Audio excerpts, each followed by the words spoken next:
Boom! Look at that. Some Boom. powerful poses we got right there. Anything can happen on a comic book canon, just like your news editor not showing up for a show. Did we just call Josh out? You just called Josh out. I wasn't going to say anything. I'm furious. This guy continues to mess up. We got to have the judge look over the contract we have with him, see if there's any sort of legal action we can take, or any action of punishment or even just terminating the contract. So one thing we're going to need to look into. But why don't we talk about what's going on the show today? 15 million people are already watching us. This is fantastic. Obviously, my basement has not been fixed up since the flood. Got boxes and everything is displaced. I apologize, Joe. I know how offended you have been in the past few weeks because of it. We do have a wonderful show tonight. We're going to be recapping an amazing comic book convention called Terrificon that was in Connecticut this past weekend. Lots of fun had by all. We are going to also discuss some news as well. And the judge will be in to give a judge meant. Get it? It's like what he meant to say, what he means to say. I don't know. It's kind of a play on words. I don't know if it's going to work or not. And with that said, we also have a nice surprise guest. And if anybody can guess who that is, we will give you a high five. So after the news, we have a surprise guest who will be talking about something you all are probably very interested in. Joe, is that a nice tease? Yeah, that was a nice tease. I like what you did there with the high five. You know, you're offering up something as a little reward, a little treat for the boy. But it doesn't cost us anything because, due to our legal issues, we are pretty far over budget. And that's saying a lot for a show that gets 20 to 30 million viewers every week. But the thing is, again, I'm not blaming you, but your marketing budget is outlandish. It is just, it is absurd to say the least. But we can talk about these things at our weekly board meeting. Yeah, okay. Because we do have to answer to the board. It's raining here up in the New York Westchester area. Joe, it's not raining in your area, but there are thunderstorms. I just want to give the caveat that, hey, power may go out and you may lose me for the show. But with that says, look at this. Look at this. This guy really thinks very highly of himself. Mike from Popicelli Town. It's really not. Promise you that. It's true, though. It is almost always him. But is it tonight? People have to guess. I can't say. So, yes. All right. Rich, maybe it's you. No, you guys seriously have to guess. Don't guess yourselves. Because if it was you, you wouldn't be saying this. So, all right. I don't know, Joe. Should we just start it off here? You know what we can start it off with? This is what we do. And, again, we kind of we forget it every once in a while. But it is the feature the feature episode issue. Joe, I didn't talk to you about what it is. Can you guess what it is? Issue 194. What would it be? 194. I feel like you would get this, like no doubt. And I'm shocked. Avengers 194 is the first cameo of Taskmaster. It is not Avengers, but I will give you. It is Marvel. It is Marvel. Okay. Yeah. It is a Marvel book. Not anybody out there. 194 is the episode. 194 is the issue. It is a key issue. What is it? Anybody can guess, including Joe. What's ASM? I can't think of guy, ASM. honestly, this guy right here. Like, seriously. Black Cat. I'm seriously thinking it's not ASM. And then I was like, oh, yeah, Black Cat. That makes sense. Dr. Plague. Rich got it too, as well as Scruffy. But Plague is. You are unbelievable, my man. You are unbelievable. You are correct. It is the first appearance of Black Cat, Amazing Spider-Man 194, introducing the character Felicia Hardy, a.k.a. the Black Cat, who becomes one of Spider-Man's most iconic allies and love interests. The story titled Never Let the Black Cat Cross Your Path by writer Marv Wolfman and artist Keith Pollard remains a key issue for Spider-Man collectors. And by the way, I said that off the top of my head. All of it. Wow. I know. You definitely didn't read that off of like. No, not at all. Yeah. We're gonna just do the news. Let's see how we do. And if Josh becomes obsolete, we cut him. You know what I mean? Like, it's done. Yeah, I mean, we got to find some way out of that contract. Yeah, for sure. Let's just get into it right now because Charlie Cox, who was at Terrificon, I believe this is where the news came from. Right here. This is fun, Joe. This is exciting because this is the favorite moments from each of these seasons. Charlie Cox has confirmed that the one-shot action scene will return in Daredevil Born Again. everybody, these action shots are so dynamic, and it is a one fluid shot with a steady cam. I cannot express to you how difficult that is to execute on, especially in a fight scene that is going on to different rooms, different sets, different lighting. Everybody has to be on point at a specific time, including like the actor, usually Charlie Cox. Basically, he is the one that has to kind of carry the load on this. So, Joe, I'm pretty sure this is one of your favorite moments in terms of these seasons. Yeah, and listen, I've said this before. The Daredevil Netflix show is the best thing, in my opinion, that Marvel has ever put out. Between at least best live action thing between movies and television shows, whether it was Netflix, MCU, pre-MCU, all that stuff.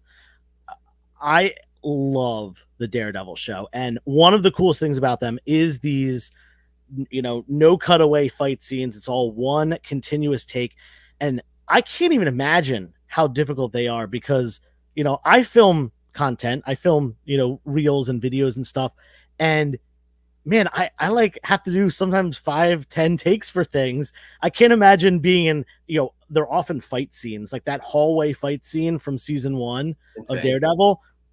Mind blowing. And there are like, what, 6 or 7 or maybe even 8 guys fighting Matt Murdock. Yeah, you also have to take into account all the crew members and stuff. No one can kind of wander into the picture. It's a crazy choreography because as I remember, I'm sure there were different angles, but at one point, the Steadicam operator has to be walking backwards. Whoa. I almost slipped over. That's a good example. That's a perfect example of that because you need your utility person cabling you, but also touching your back and patting and communicating in that way.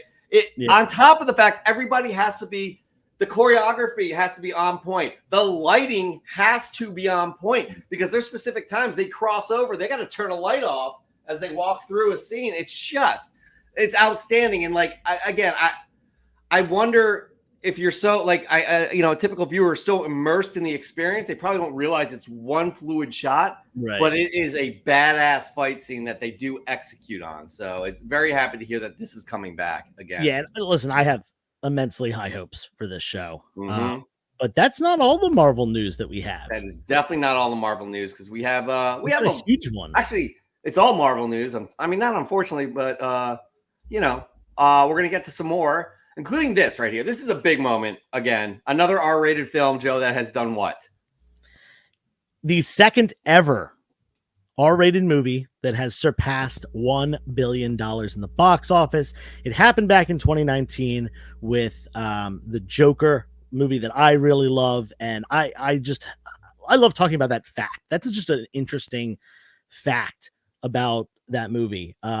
And not only did it surpass $1 billion, it also surpassed the Joker. And it now is the highest grossing rated R movie of all time, and it's still racking up numbers. It's still in theaters. So I mean, Joker 2 comes out this year. There'll be a little bit of competition, but in my opinion, I don't think it's gonna beat out Deadpool and Wolverine, but it might be the third $1 million movie. We'll sure, great. But this is not surprising in the least, and Marvel was smart about this in terms of basically teaming up Deadpool and Wolverine. Fans want that. Like, fans will be clamoring for that, and they lined up at the gates waiting to see it. Sure.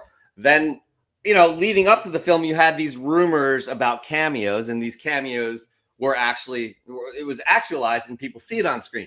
That's when the buzz starts to continue. And it's kind of a cyclical effect that's going to have people going for a second time to see what they've missed. Having people going who were on the fence, maybe I won't go, but oh shit, Elektra's in this thing. I want to go there and check it out. You know what I mean? So it's brilliant what they've done because I think it's still going strong. I haven't seen the box office numbers for this week or what the standings are, but it's so exciting to see.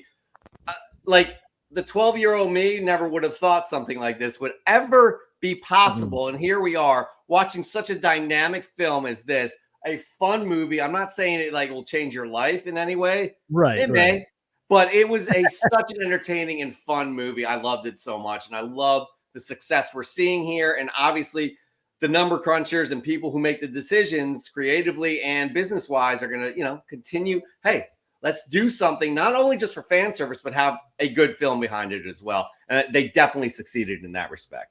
Yeah, and I'll just say this: I do plan on. I haven't had time to yet because of work and Terrificon and stuff, but I have plans to join Scruffy and seeing it a second time at some point soon. So I can tell you for a fact the dollars are definitely still flowing.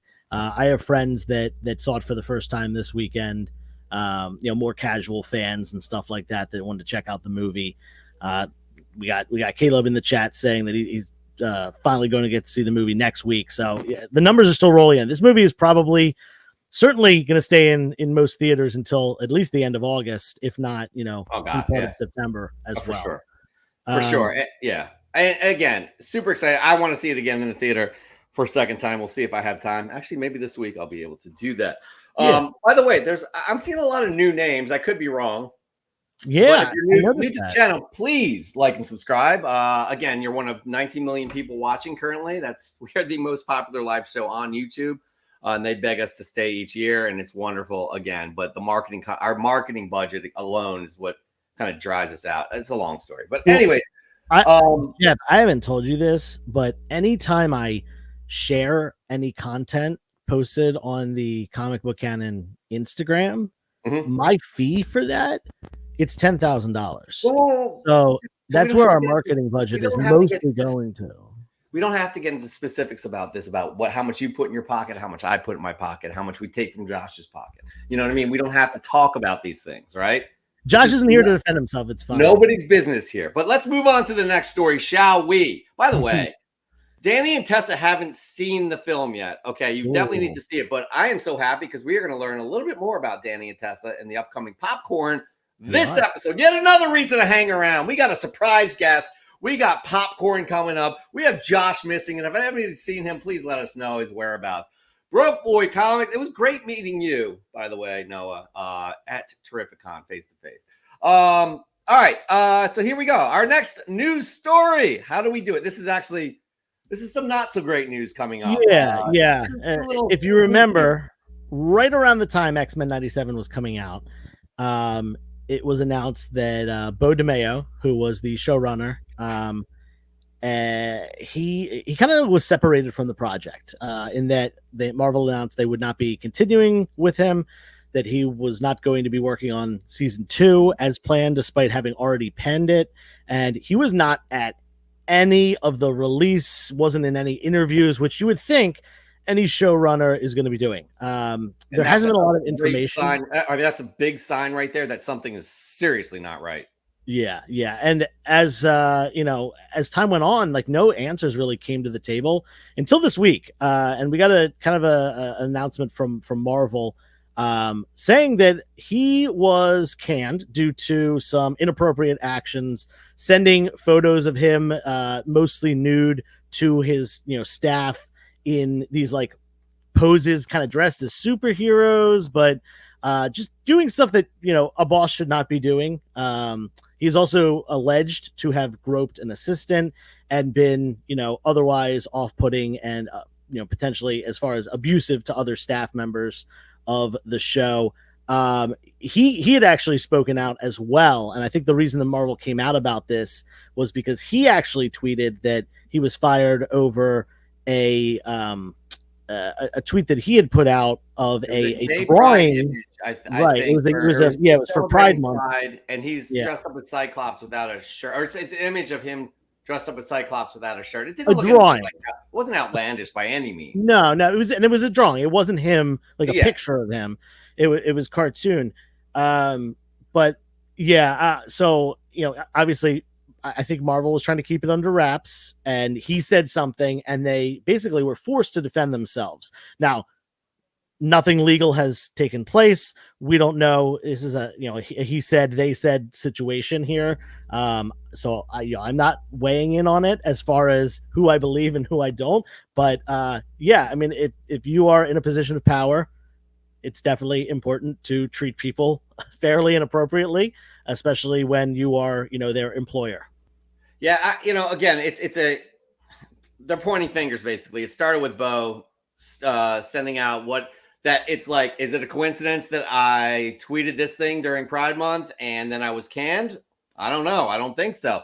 Then Marvel came out with a statement saying like he had inappropriate relations or something to that effect. These details right here are not something Marvel has sent out. So a corporation like Marvel, I would tend to believe, has receipts if they did an internal investigation and thought it was best to sever ties with this creator. Yeah. We shall see. I guarantee you this story will be to be continued because I think Bo has gotten his lawyer involved and there's going to be representation and there may be a legal suit against them. However, if he did do anything inappropriate, that will come out again because, yeah, it's an unfortunate situation all around for many reasons. And we don't want to, again, we're not taking sides. We don't know the full story, but at the same time, it's ugly no matter how you look at it. And then, we have another ugly situation from the past that has seemed to kind of turned a corner in a way. And we have a judge on the show. His name is the Honorable Dan De La Torre. And he was supposed to take this news story, but yeah, we are missing our judge. Crickets. So, Joe, Where is he? This shit is falling apart fast. Yeah. You know what? Hold on a second. We just gotta, let's be real here. You all are here to hang out with me. I know you're here to talk with me. Jeff, he's, All right. I fixed that real quick right there. So obviously you all are here. Dude. To be with me. What? You kicked me off.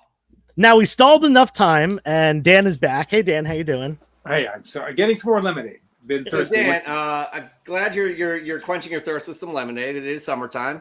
We have 26 million people watching just an empty screen with you gone, and it left Joe and I in a precarious position. Luckily, we are the professionals we are. We are charming. We have the it factor, Joe. I mean, we've heard that so many times from so many people. It's getting irritating. And you're handsome. Don't you guys are both handsome men, so don't. Well, goes without saying. I agree that I'm handsome, but stop. Joe, I mean, Joe, come on.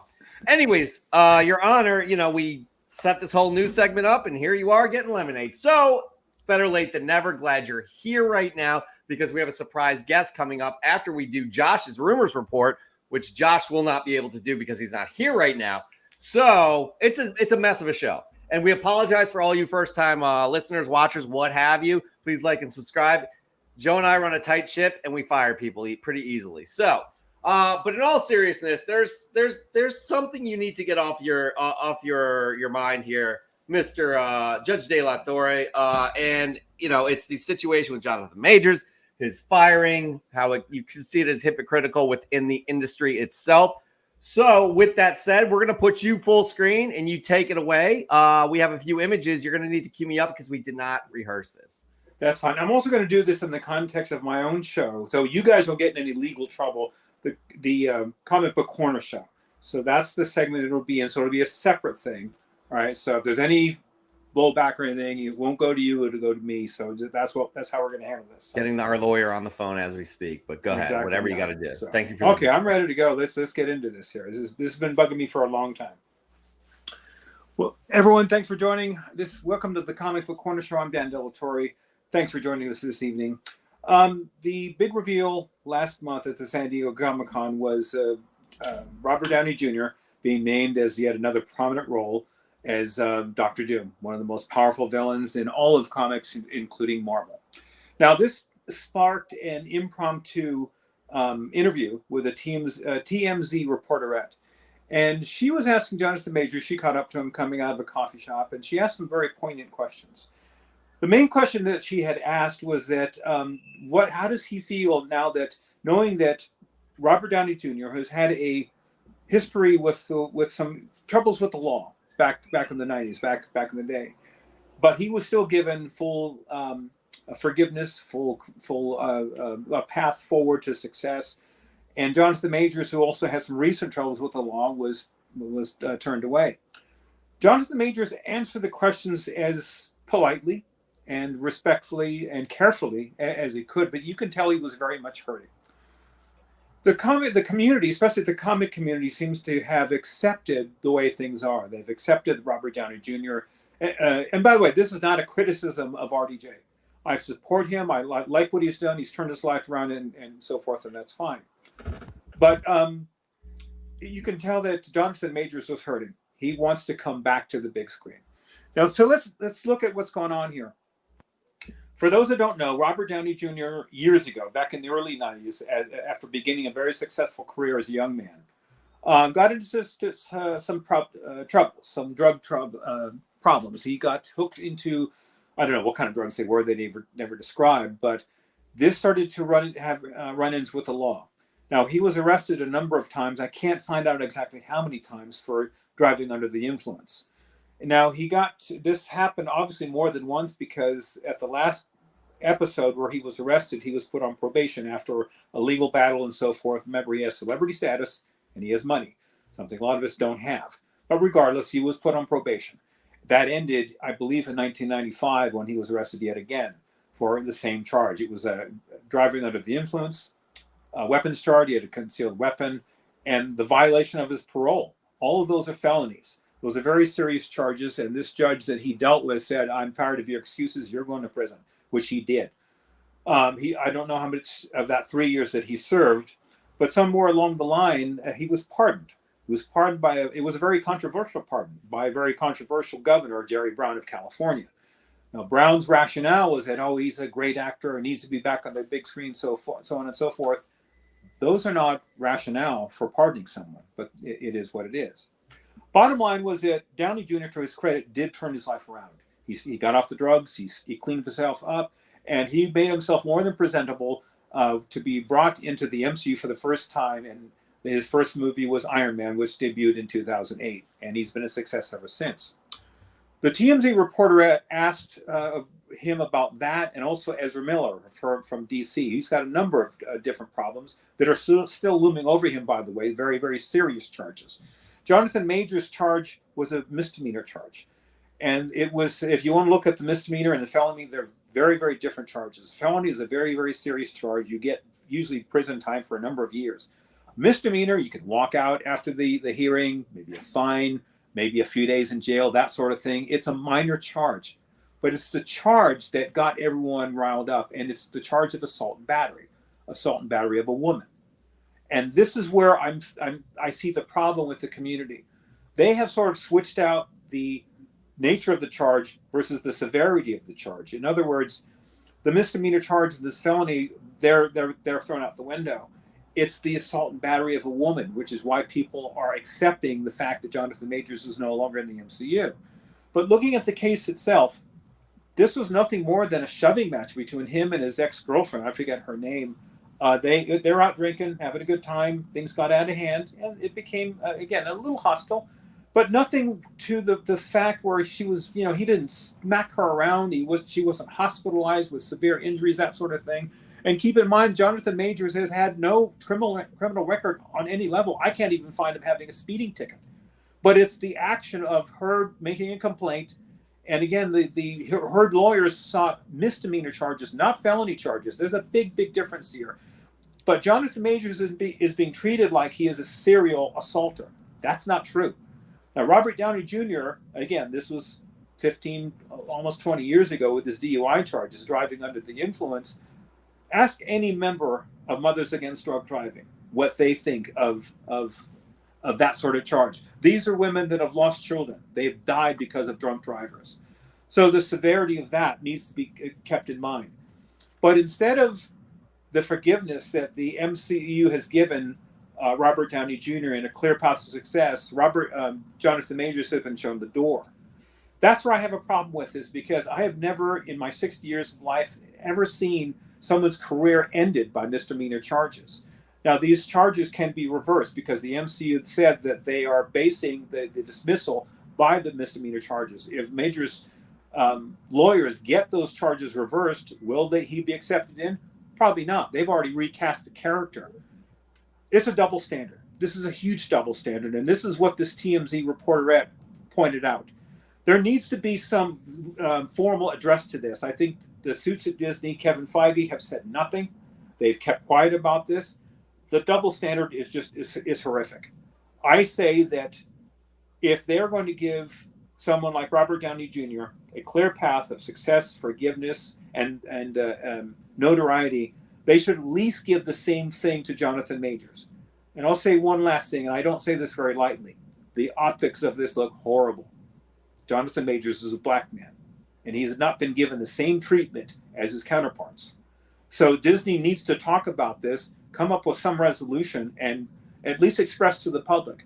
But that's one of the problems I have. But also, people looking at this are looking at this the wrong way. If you want to throw Jonathan Majors under the bus, I dare say you need to look at your ethics, because again, the severity there's a terrible imbalance here, a complete imbalance. Jonathan Majors, instead of having a clear path to success and a continuing life in the MCU and in Hollywood, he's basically been blackballed from Hollywood. He has no other jobs. Everyone has left him. His agent has left him. Everyone surrounding him has left him, and he's got no work from this moment forward, and probably won't.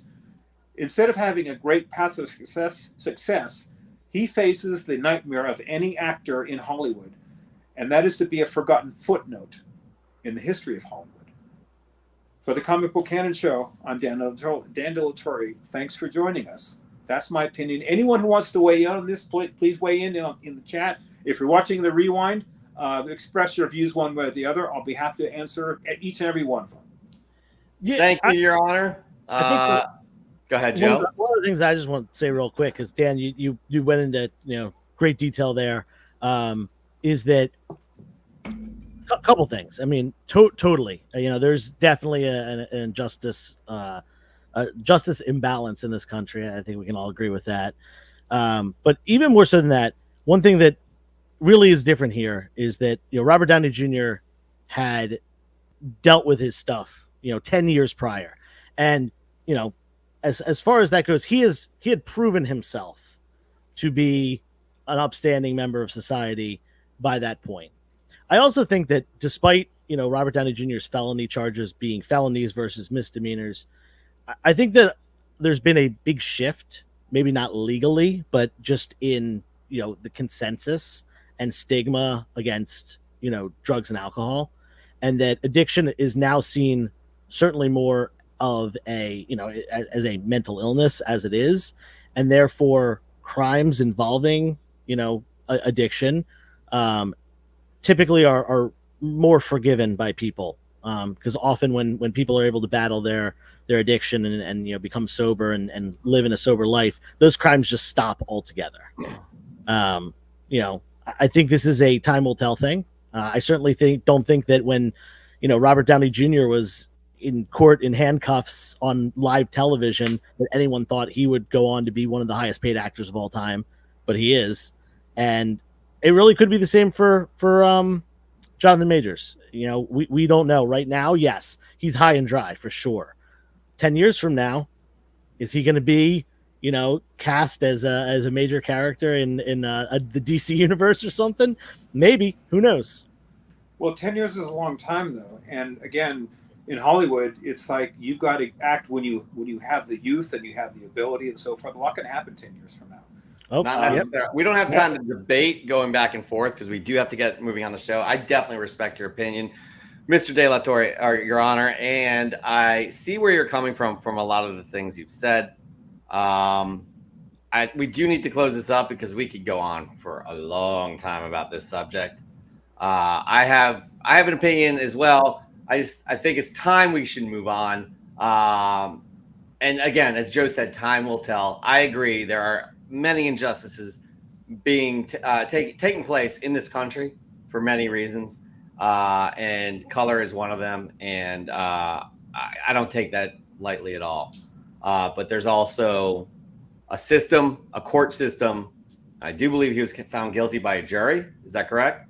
That I don't know that offhand. Could be by a judge. Who knows? So again, I'd have to do research on that as well. But I believe Robert Downey Jr. was found guilty by a jury. Does that make it right that a governor said this guy's got it? This guy's come on. He's I don't know. I don't know. But again, we don't have much time to discuss it. We can keep this on in the chat or in the yeah, absolutely. I think that would be the appropriate place to continue this conversation because guess what? We have some breaking news, Joe. And we do have some breaking news. Man, guess who's back? What do you have to say for yourself, Josh? Was there a long line through? just had a quick emergency had to attend to, and things should be resolved now. So we're here. Guess what? It's just in time for a certain segment that we do. But wait a minute, hold on. We need What? to go back and discuss everything you guys just talked about that I missed for the last 21 minutes. No, you don't get to come on late and tell us how the show is going to be run. And Josh, you know what? I've already put in, a legal reprimandation, reprimanding. HR, but it's request for a legal reprimanding with HR. So you'll be hearing from HR this week. Let's see. I think that was 31 minutes late. Yeah. Check your emails. But that being said, we have Josh's rumor report coming up right now. We are super excited to see what Josh has planned or to discuss. We also have our special guest waiting in the wings. Very nice of him to stop by because you guys will be wanting to hear what he has to say. Like and subscribe if you're new to the channel. Josh, let's get into the rumor report with your disclaimer. Did you guys already do the news? Oh, hell yeah, we did the news. It's Damn. 8:37. All right, well, so we're going to get into the rumors, but before we do, let's just let the people know that these are strictly rumors. They are not going to be spoilers. I am working something on my channel where we will set it up and let you know that if there are spoilers, come on over and follow me. You'll get all that good stuff if you love it. So let's go ahead and let's jump into the rumor news and some interesting stuff that I hope comes true. So let's start off. Marvel wants Hayden Christensen as the big bad of the mutant saga. My question is this. Who will he be portraying as the big bad in the mutant saga? And, Mr. Sinister comes to mind. Possibly Magneto. I don't know. We'll have to see. Looking at the long hair right there, I mean, if they decide to make it gray, give him, a bit of an older appearance, or could he possibly bulk up 200 pounds of muscle and play Apocalypse? Oh God, Apocalypse! You could. He could. I mean, yeah, that's a possibility. Mark Ruffalo could CGI the body. Mark Ruffalo doesn't have the physique of the Hulk. Let's just keep that in mind. Dan, who would you like to see Hayden Christensen possibly play if he's the bad in the MCU with any sort of mutants or what have you? He can go in so many different directions. He can play so many characters. That's kind of a loaded question. It would take quite a while to respond. So it's kind of the sky's the limit with this guy. Yeah, I agree. Joe, quick. I've said this before. I don't like Hayden Christensen. I don't think he's a good actor. Yeah, no, I think he ruined the literal greatest movie villain of all time. I have no faith in him taking on any character that I want to see on the screen. So I'm not even going to answer this question. I'm not going to dignify it. I also just don't think it's true. I just can't imagine them. I can see him being doubting me, Joe. No, we're not doubting you. Your rumors are legit. You have the red phone right by your desk. You are the Adam Schefter of comic book canon. Nobody doubts you. However, it's wishful thinking for Joe. He just does not want this happening. So, with that said, we're going to move on to the next little tidbit of news on your rumor report. What do you got? Yeah, this is kind of sad news, in my opinion. So it looks like the Blade film is rumored to be in a state of limbo, and the creative team is looking to do another rewrite of the film's script. It's stated to come out, I believe, next November, and it looks like that might possibly push back even further. I'm honestly at a point right now where if this film probably does not shoot by mid next year of 2025, I don't see the movie coming out. And I'm going to tell you why, because if you've seen Deadpool and Wolverine, I'm not going to spoil it. I'm just going to say that there's a scene in there that kind of clarifies why this movie doesn't need to happen and why it may not ever happen. Yeah. Well, I'm going to leave it there.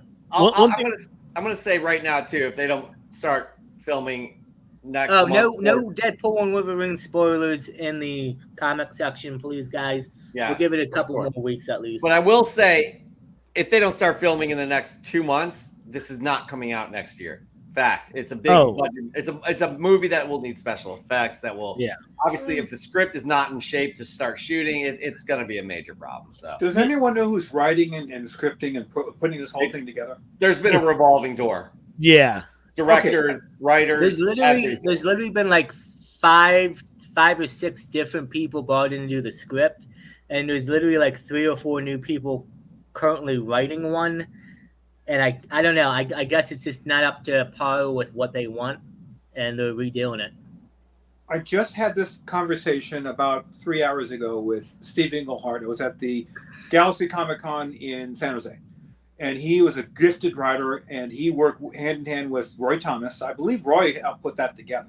They're both still alive. They're both very coherent, and they're not involved in most of these movies. Roy has been a consultant on some, but they have the people that put these together in the first place alive and well and ready to work on these movies.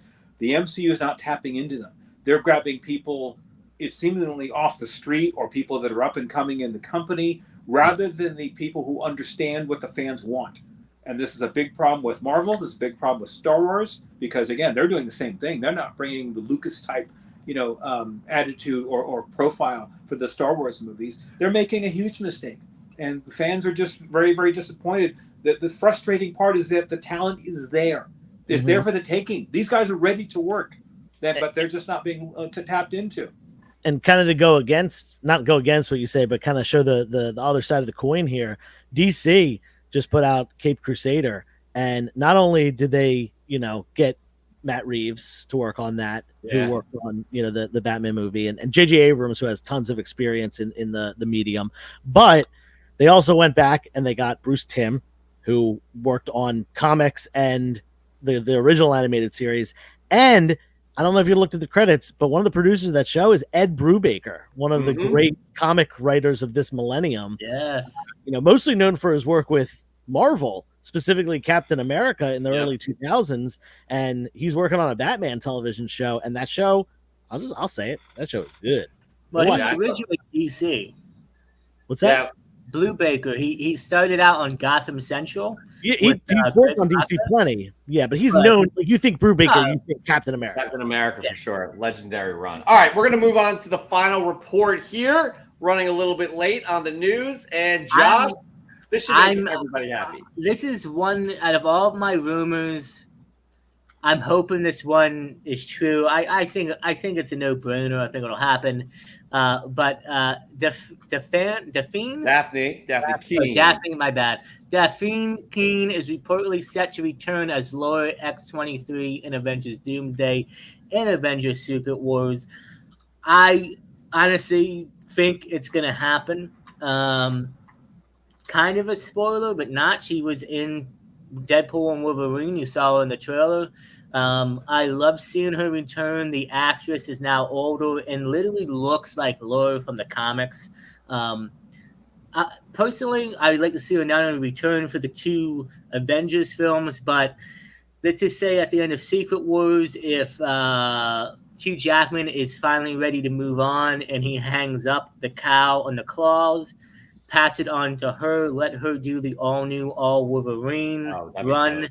I think she could take it and run with it, and I'm excited for this. Yeah. This is what I've been saying.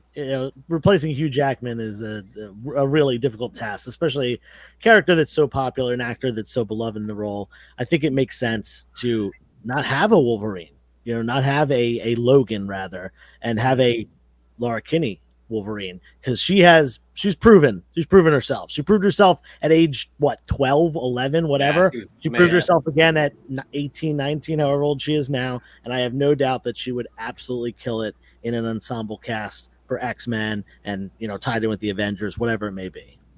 It would be a great addition and a great way to go. But again, Hugh Jackman could go till he's 90. Who knows? No. It was stated that he's going to be doing it to 90. Yeah. For sure. He's probably in his contract. Anyways, that right there wraps up Josh's. Hold on. A little early here. Josh's rumor report. Josh will be having these segments on his channel with spoilers if you want. Josh is all about getting the spoiler. That was amazing, by the way. Well done. All right, gentlemen. Sounded like a yak dying. Yeah, it was. All right, so we're going to see you later in the show because right now we're going to bring in a special guest. Do you guys mind? No, you don't. Because I don't even know who's the special guest. Wait, I thought we were doing Terrificon first. No, well, here's the deal. Well, We've kept this guy sure. waiting. Special told him- Are you showing off Terrificon like books? No, not yet. We'll do that next. That's fresh from the Okay. comic shop, bro. What I are you got doing? 40. I got 45 books to show off. No, you don't. You have 3 books to show off. All right, we'll do 3. Well, all right, we'll see you in a bit. Please get a drink. Thank you. Well done, everybody. Well done indeed. All right, so our next guest, good friend of the show for quite a while. If you, by the way, if you haven't liked and subscribed, shame on you. You really should have done that by now.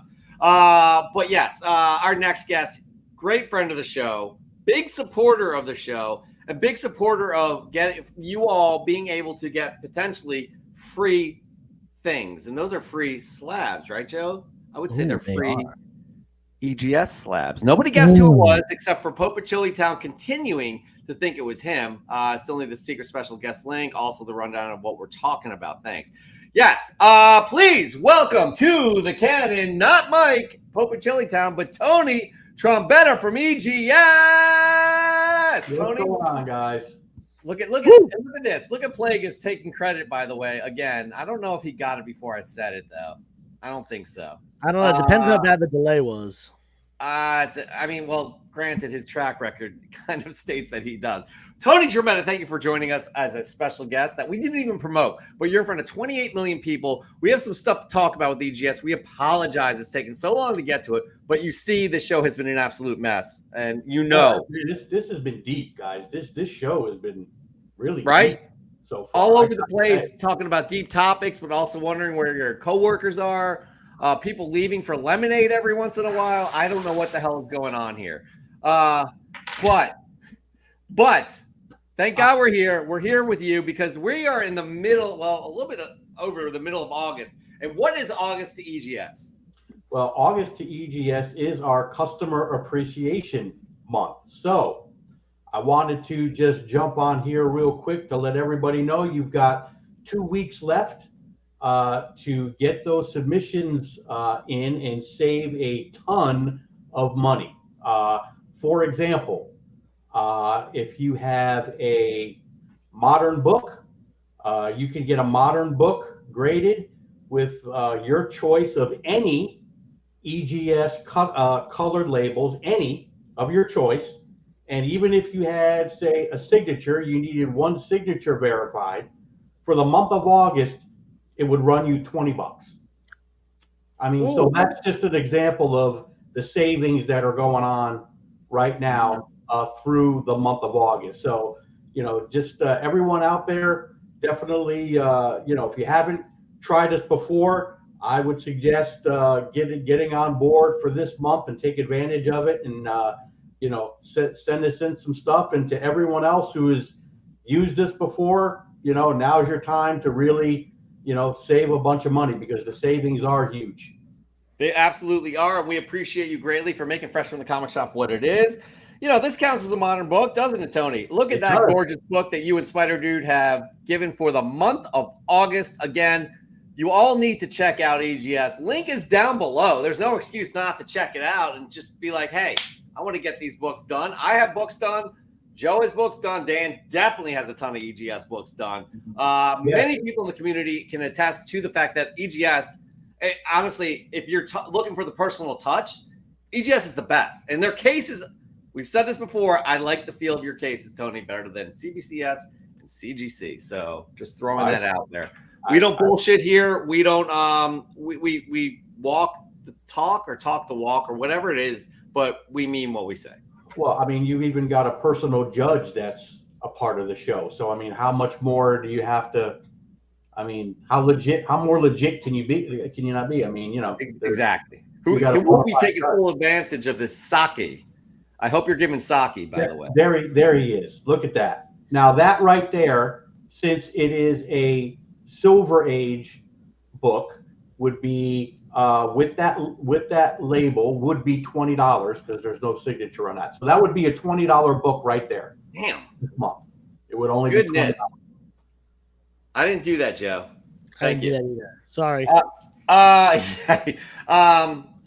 Again, it's because I think this is hilarious. You are not giving sake along with the sales. Am I right, Tony? No.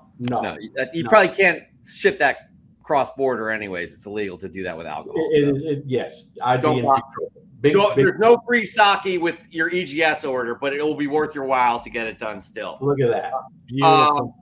Tony, thank you for stopping by. We apologize for the wait. We are a bit of a mess. We're going to get into some Terrificon recap here. You need to start getting out to the conventions. And I know it's costly. I know the travel is a little ridiculous, but we would love to see you having a booth at one of these conventions. Oh yeah, definitely next year, guys, for sure. I've already, have got a couple things right now that I'm just finalizing up, and definitely next year. I mean, Connecticut would be a great con to go to. I mean, I'm from Connecticut myself, so it'd be good to go back home and see everybody, and definitely gonna make it happen. You will see for sure EGS out there at some bigger major conventions this year, and looking forward to seeing everybody and being able to show off our stuff, so everybody can actually see them, touch them, feel them, and see what we're all about for sure. Yeah, again, that's breaking news right there. And let us know when everything is confirmed, because we would love to see you. Because everything is great about you, Tony, as a person, except for the fact you're a Dallas Cowboys fan. So, well, yes, that is true. But I mean, Jeff, no one's perfect. Let's face it, Jeff. I mean, we are in America, and that. God, I hate doing that to one No, of our he was about to say it. He was about to say I it. hate doing that to one of our. All right, we'll bring him in real quick. You're going to say America's team. Stop.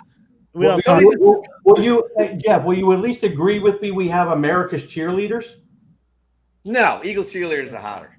Oh my goodness. The Raiders are hotter. No.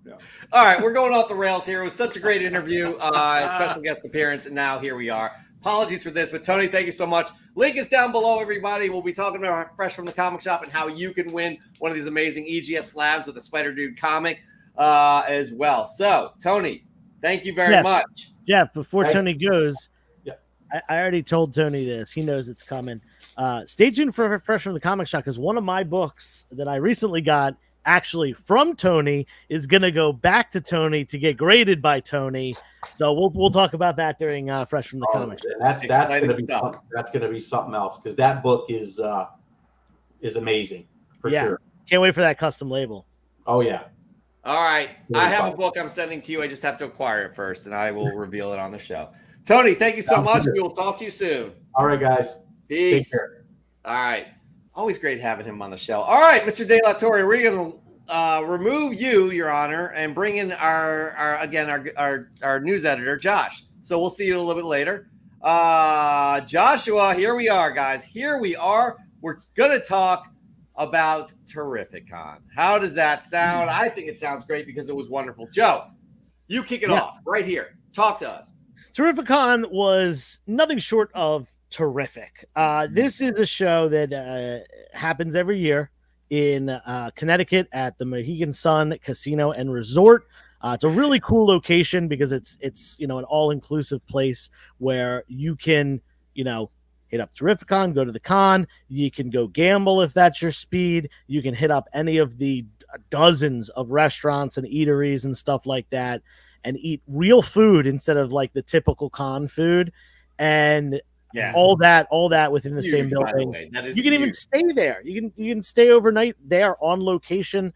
It's a phenomenal show. One of my favorites. I always tout Baltimore Comic-Con as being my favorite event, but Terrificon is probably a close second as far as big cons for me. And the food's great. And not only that, we had people from all over the country coming together, meeting as a comic book community. A lot of people meeting for the first time, many people meeting for the second or third time, and many people that are, old friends that, had a chance to hang out. I could probably sit here and shout out a bazillion people right now, but I think we just go through the pictures and take everybody through who we saw there. We're going to talk about the comics we got there. Like, it was a wonderful time. So I'll just start out with me because this was Alicia's first comic book convention. Woo! And it was a bit inundating, to be honest with you. She was like, wow, this is insanity. You got cosplayers. You got a huge floor to be walking on. So many boxes to dig through. And she was a trooper, and I really appreciate her for that she was there and you guys hanging out with her. It's always a good time for her to hang out with the crew. What's up here, Joe? Yeah, there's me. This is as I was walking out. We were all meeting at the front to leave because we had a 4-hour drive back home to Pennsylvania, and we all wanted to stuff our face with the greatest pizza on earth. And look who I ran into, Mike Haggs. He's kind of cut off here, but that's okay. First time ever meeting Mike Haggs. It was good to see him, and he's in the chat all the time on this show and always submitting books as well. So shout out to him, another person that I met for the first time at that show. For sure. There's oh shoot. I think I cut out Joe anyway. Mon Comics. That we got Mon Comics there. I have Alicia's jean jacket around my neck. Got a nice little 80s style. That was a lot of fun right there. I thought this was one of your pictures, Josh. We have all the pictures here. I'm just gonna start running through them here. There we go. Mons and Josh. He was taller than I thought he would be. Let's be honest. Hey, I'm going to be honest with you. Everybody's taller than me and bigger than me, which shocked the hell out of me. So, like, if you literally look at this picture, it doesn't look too much of a big difference. But no, Mon, a.k.a. Brandon, is definitely a lot taller, but he's one of the most sweetest, kindest guys out there, and an amazing guy that you guys should go all follow on YouTube and Instagram. And he gave me a big, great hug, when we met and stuff. And to finally meet him and my fellow collectors face to face, it was really a great time. Yeah, we got Los in the chat here who was hanging out with. I think we have a picture of Carlos. Oh, do we? Good. Yeah. I think so. What's going on here? Who do we got? We got another Mons and Joe. This is really hard to get in, but obviously Josh hanging out. Josh likes to shoot pictures up his nose. And obviously you all know he met Thanos and he walked away. He was a survivor, so that was nice to see. I whooped his ass. I mean, no, you totally did. It was impressive. I was like surprised and actually proud because I felt like I put the fight in you because I did start the fight. Yeah. I said you said something bad about his mom. Thanos was pissed about that. And no, Jeff, you said that my grandmother's carpet was better looking than his mom's carpet. Right. That's what it was, and it got just that's Also, I'd like to say that Josh is now becoming our booker for Comic Book Canon because on the spot he's just starting to book people. Jeff, I got 18 people. Joe, we have to book her right now. We have to. It's like he's like, come here. We got to book her. Let's book her. So that's Kate's Comics. Talk to us about that, Josh. Yay! Look, we got to get Kate on Comic Book Canon. We got to book her, man. We're gonna book her for sure. We need more females on Comic Book Canon as guests for sure. This is a diverse community. We have so many people we could include that we should include. I brought this burger up. I brought this up right here. Mr. Burger, my smokehouse burger. By the way, Phillytown was like, you got to go to Bobby Clay's. We have to go. So we all went on a haul. And what'd you get here, Josh? Let me tell you something. It wasn't like the most amazing burger, but it was definitely entertaining. And I tell you what, it's better than running to like Burger King or something during a con. Hell yeah. Sure. It was a good burger. It was small though. It was too small for me. I wish it had been a little bit bigger. It was small, but you know what? I wasn't there for the burger. I was there for the friendships that I made sitting at that table with you guys. That was a good time. That's what I was there for. We were making fun of each other as you would expect. I candidly snapped this shot. Alicia was digging through some comic books here as well. I'm very proud of that. Yeah. What was she looking for? Well, she was trying to find me some G.I. Joe comic books, which was really cool. But then she started pulling out things that she was like, "This looks cool." She was bringing up some some Golden Age or Silver Age and Golden Age stuff that were, they were on the cheaper side. They weren't wall books, but she was based off of covers alone. So I was like, "This is okay." So there was a moment where she was really starting to get into it, and I love that. Who do we have? What do we have here, Josh? Talk to us. There's Carlos right there. Yeah, that's my boy Carlos. He's in the chat. So he's phenomenal. He gave me an AOK, which is known as an act of kindness. He was only supposed to give me one book, but he ended up giving me about 8 different books. That's so I'm very going to do sweet. a whole video on that. And he's just one of those great collectors and one of the great guys in his community. Somebody else that you guys should go out and follow. Yes, And for then, sure. and then there's He's some in the some chat, by the dude way. in the background. I can't. It's like some bald little tiny guy trying to. So Yeah. if Dan De La Torre, the Honorable Dan De La Torre, says that you are 4'11", I would think the guy behind you has got to be what, 4'2"? Probably about. Yeah, that's about But it. wait, does that mean I should be cast as the new Wolverine? Because he's like technically like 4 foot in the comics. No, he's like 5 foot. In the comics. 5'2". Guys, let's stay on track, everybody. Let's stay on track. What is it? Okay. All right. Look at this handsome crew right here. We got Josh, we got Noah, we got Joe, and we got Pope at Chillytown with that. His hair was on point, by the way, everybody. So 2 shout outs. One to Broke Boy Comics, Noah. I feel like you set me up because as soon as he patted me on the back, I went broke throughout the day. I went in with money and I left with no money in my pockets. Oh, so that's scary. I don't know what that's about. But also shout out to Mike, because if I ever rob a bank and need a getaway driver, I'm calling my man Mike up. We were in the Fast and Furious movies, getting up to the con and getting back home. And he's a phenomenal driver. And surprisingly, I even took a nap on the way back. And I was surprised I was able to actually get lights out, because we were like in and out of traffic. He hit the red button. We drove over top of the tunnel and stuff like in Men in Black. It was insane, man. It was just solid. You guys... Yeah, I wish none of that happened. Josh was asleep the entire trip home after we got food. Not the entire time. Like, I was up for maybe the first 20 minutes, and then I passed out, man. Like I was up from 2:00 in the morning. I didn't get home until about 1:40ish, and I didn't get back into bed till about almost after 2. So I was up for almost a 24-hour straight shot.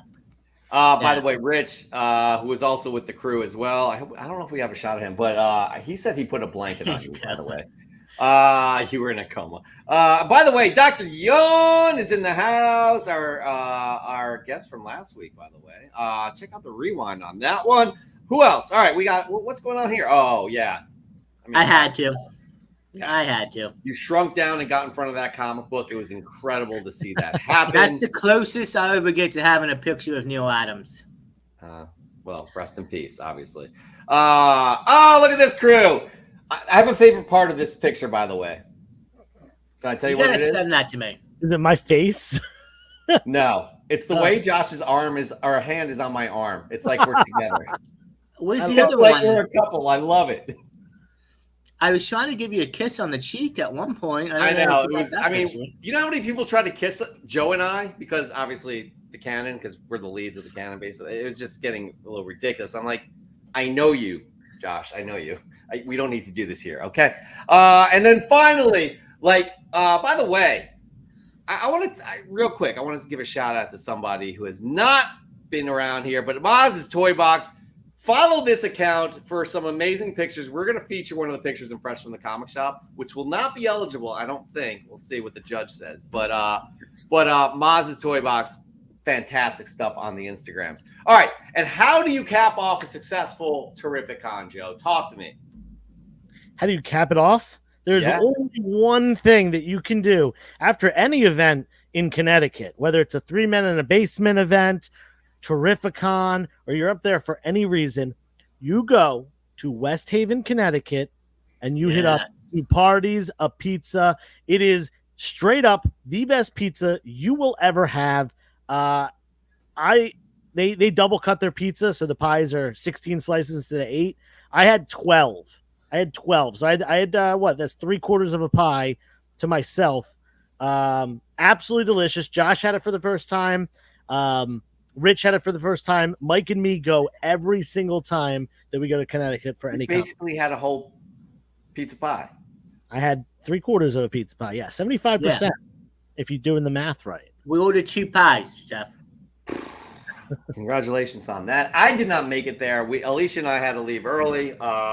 Joe and Josh and Mike and everybody and Rich just kind of ran Now, away from us for some reason. I Yeah, just we were want on to our own. say it was my first time going. So I had a freaking blast, man. I'm waiting. Baltimore's coming up. I'm going there with probably Joe and the guys, but we'll see how it stacks up against Baltimore. I loved it. And really, I want there to meet some great creators, but mostly I want there to meet the sticker people. Oh yeah, the sticker Let's people. see it, Josh. Let's see it, Josh. Let's see if we get this good view here. So let's see. Comic Nerds Geek Out. I don't know who that dude is. Terrible. Got an extra one. God, you have so Got okay. actually an extra one. I'd probably use a toilet paper or something. I don't know. Joe's Comics. All right, love it. We got Broke Boy Comics. Look in the background. I don't know what you guys can Oh see. God, you are vanishing. Your With the superpowers Batman are not, you comics. cannot handle them. We got Kate's Comics. There you go. You know, love this design. We've got Mon's Comics. I've put that upside down. Yeah, I did. Mon's Comics. We also got it's on what's on the comic rack. And then we got Big Buy McFly Comics right here. And yeah, shout out to Dr. Craigulus, who's in the chat. He made all of these great stickers for the sticker people of the community. And I'm happy to add this to my collection. I actually have already a short box with some of my stickers on it. Nice. So all these are going to be going on, and I'm going to keep adding them whenever I can find people that are handing out the stickers. So. Yeah, it was a good, you know, from my perspective, it was the first time I was there. It was a great time running into a lot of people that you do know. So I'm really glad we made the trip up. I'm really glad Alicia got to experience her first Comic-Con. I don't know if she'll be going to many after that, but she did have fun. She did, and she was like actively participating in the whole thing, and I was very happy. What about the hotel, Jeff? We came back home. No, I'm saying next year, though, August 8th to the 10th, I believe, as they just announced it.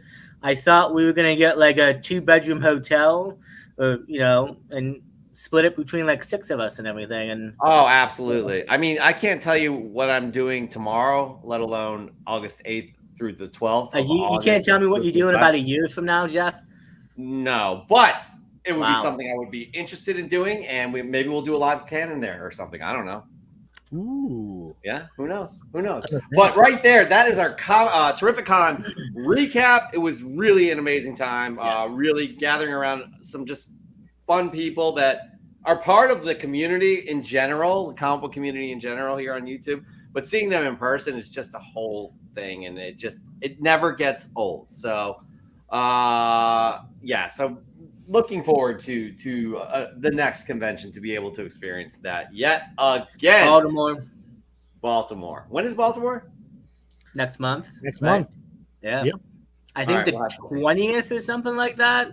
Yeah, 22nd, 20 something like 21st. It's like the last or second to last Saturday of September, I believe. Okay. Well, we'll have to see. Again, this was a last minute call on my part, but thoroughly enjoyed it. All right, so right there, again, that ends our Terrificon recap. Right now, we're going to need a short break, and thank goodness we have a popcorn to do that. And our popcorn is all about you, the community, getting to know all you all better. Popcorn, it's kind of a corporate term where you're in a meeting and you're introducing yourselves and you're talking about something. You're like, hey, I'm Jeff, and I like jelly, and jelly is great. I'd like to popcorn it over to Joe. Hey, I'm Joe, and I like peanut butter. We should be friends. Other way. Thank you. We totally should be friends. So yeah, it works that way. But in this capacity, we're asking about you to talk about you, who you are, where you live, what was your first comic book, a unique thing about you, and then popcorn it over to somebody else in the community. This week, very happy to have 2 people on 1 popcorn. You're not paying extra for that. Am I right, Joe? You are right. And I just want to say before, we already got some in the chat. Put your Ask Joe's in the chat. We're going to have to hyperspeed it through Ask Joe. Yeah, because we are low on time. So if you have a good one, put it in the chat. If you're thinking about it, save it for next week. We got a couple in the chat already. We will do those. But let's do this popcorn and we'll bust out a quick Ask Joe and then head into our final segment. What's up, Comic Book Canon? My name is Danny. I'm Tessa. And we are D&T Comics and Collectibles. We live in Grand Rapids, Michigan, but originally I'm from Toledo, Ohio. And my first comic was actually two. There was Spawn #1 and Batman 3 Jokers #1. And mine wasn't really a first comic. It was just a whole bunch of books that Danny gave to me just to start me off, I guess. And one fun fact about each of us is I used to make music, and I still do occasionally. I still write, and I would rap. And I work in a retirement home. I take care of old people. Make their food. Well, I don't make their food, but I serve it. Serve the food, right? Yeah, I serve them. And we would like to nominate Tom8683. We see him all the time online in claim sales and watching the canon. So yeah, shout out to Tom. Can't wait to see you, man.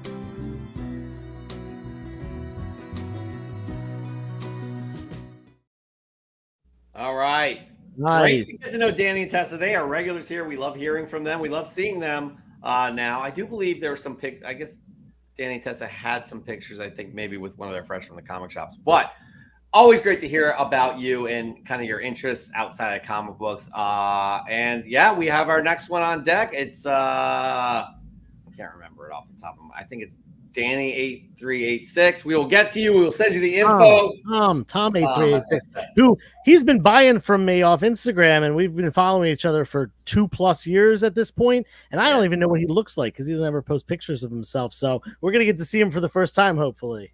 Yeah, for sure. This has been an amazing chat. You're right, Your Honor. It has been an amazing chat. Wonderful people. Everybody excited to see Danny and Tessa and the Honorable Dan De La Torre, who's probably done a few weddings before. He knows a cute couple when he sees it. So for sure. All right, we are blazing through this thing because we gotta get to the finish line here. Because we do a segment and it's called Ask Joe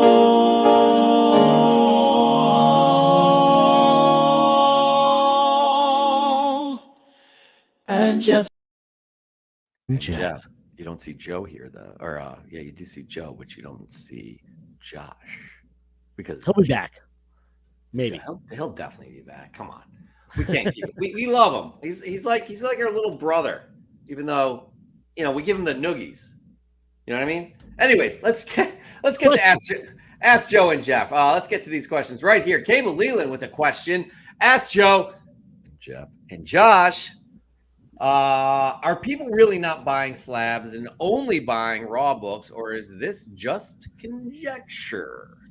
Yeah, so I think that there's been a definite pullback specifically from CGC slabs. And I guess let's lump in CGC, CBCS, the major companies. I think that is because of how inflated slab prices got during the pandemic. I definitely have been selling CGC graded slabs less and less because they are of higher price. They have dropped more, which I think kind of has gotten a lot of people to shy away from them. And I think people realize that not every single book needs to be slabbed. People were just sending stuff in during the height of the market, the pandemic, and everything like that, and that just isn't the case. The stuff that should be slabbed are the expensive books, the very old books, maybe the brittle books that you want to, really, retain the quality and integrity of, and preserve. And then stuff that's sentimental to you for some reason, even if it's just as much as, oh, I love this cover, I'd like to get it slabbed and put on my wall or whatever. Now, I think a lot of people are going to other options instead of slabbing, with CGC and CBCS, and won't even mention PGX. But a lot of people are going with, we've had Dan from Crafty Comics on the show before. They put out a good product.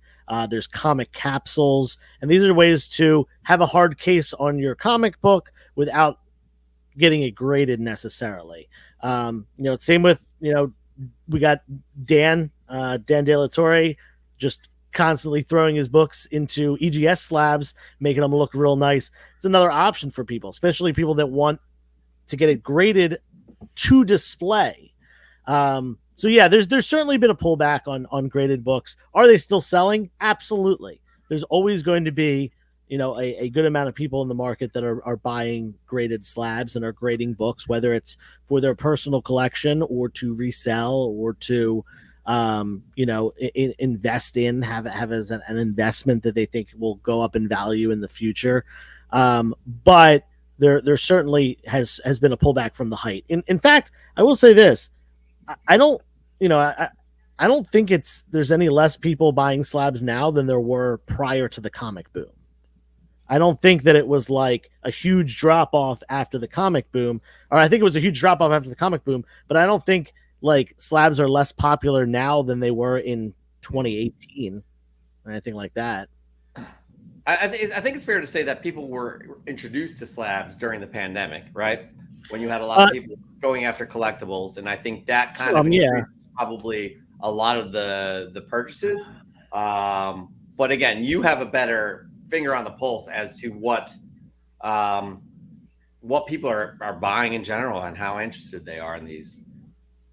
Yeah. I mean, like I said, I still sell slabs. I still buy slabs for myself. In fact, one of my Fresh from the Comic shops is a slabbed book.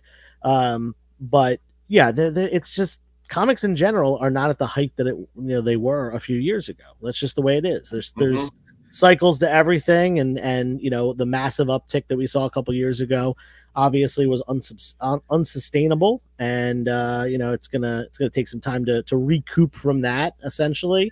But yeah, I mean, slabs aren't going away. It's not like no one's buying them or anything like that. I'm still selling them pretty regularly. For sure. That's good. Josh, do you have any quick comments on that? We're trying to get through this segment quickly, and we have 4 more. I really disagree with everything Joe said.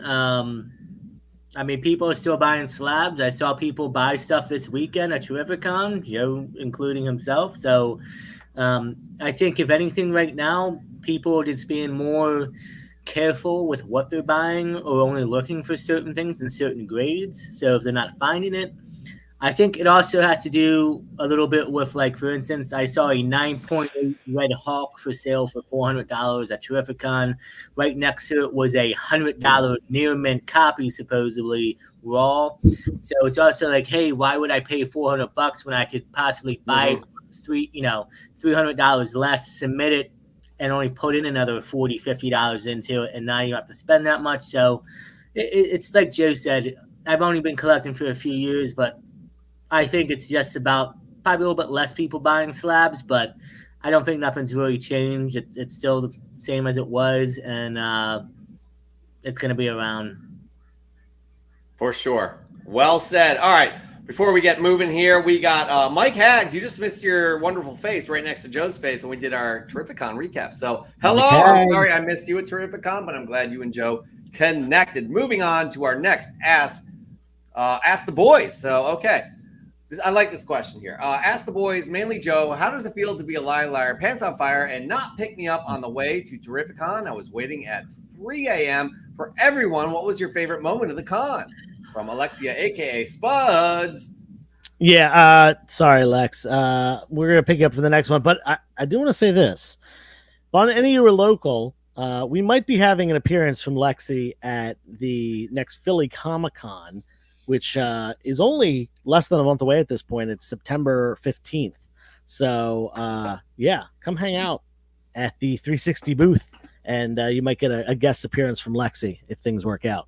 Hell yeah. Lexi has quickly become one of our constant members here on the Canon, and we appreciate you very much. Ask Joe from Bond. Paul Bond. Should CGC get rid of purple and green labels and just have all blue with issues noted on the label like CBCS?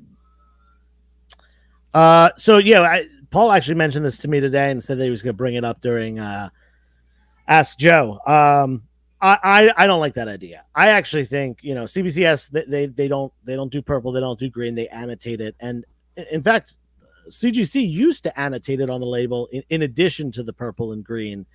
If anything, I think the other companies should adopt the purple and green.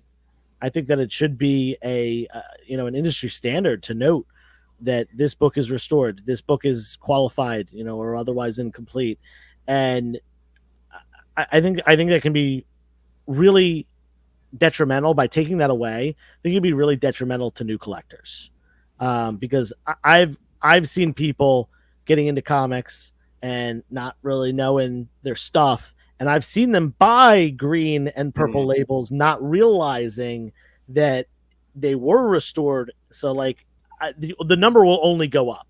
There's no way that helps the newer collectors. So I think some visual representation, such as the other colored labels, is not only necessary but just straight up good for the health of the community, because the more new collectors that come in and learn and stick around, the better the hobby is.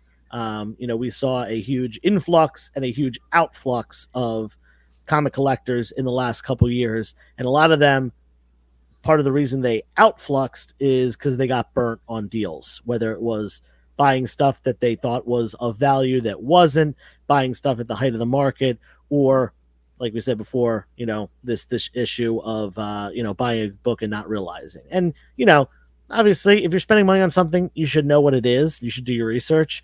But let's be real, we're a consumer country. Not everyone's going to do that. So let's make it easier and better for the people who aren't in the know.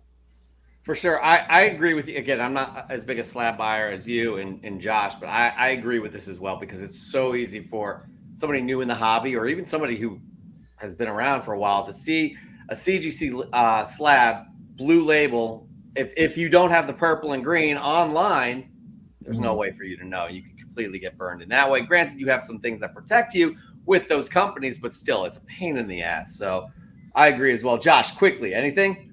100% agree with what Joe said. Let's move on to the next question. Thank you.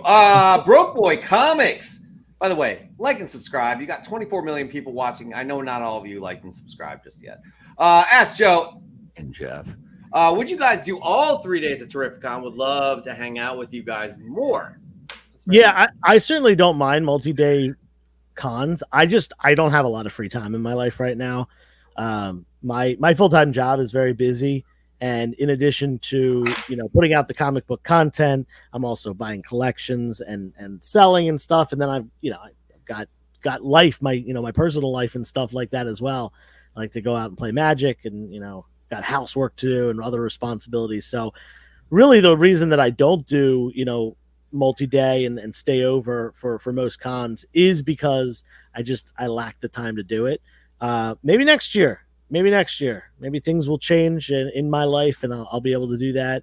I will say the only overnight con that I have planned anytime coming up is Super Jersey Comic Expo in April. I think April. April. We'll call it April. But would love to hang out with you more, Noah. We had some great times this weekend and at the 3-Men event a couple months ago, so we'll make it happen.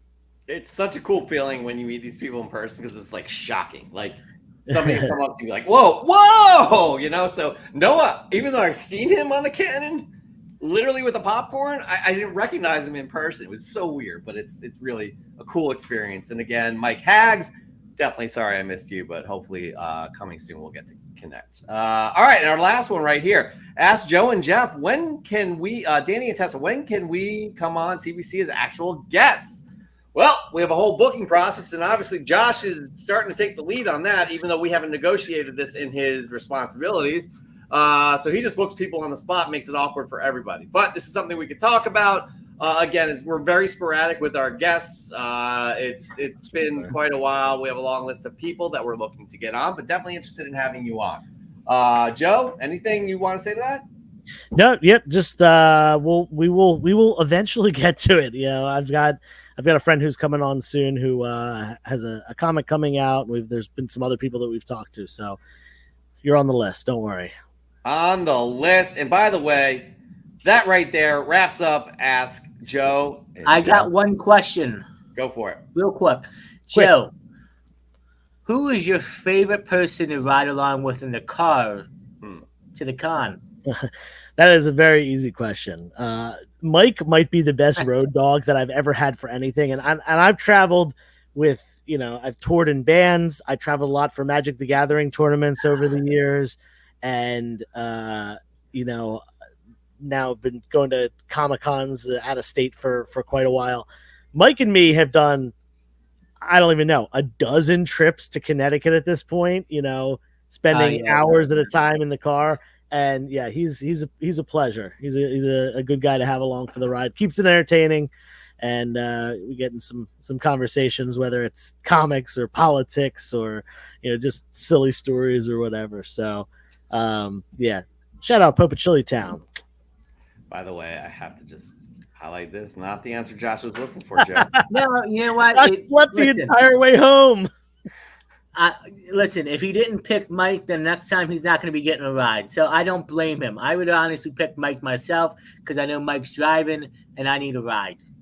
All right, that's fair. Right there, we are going to end this segment that we call Ask Joe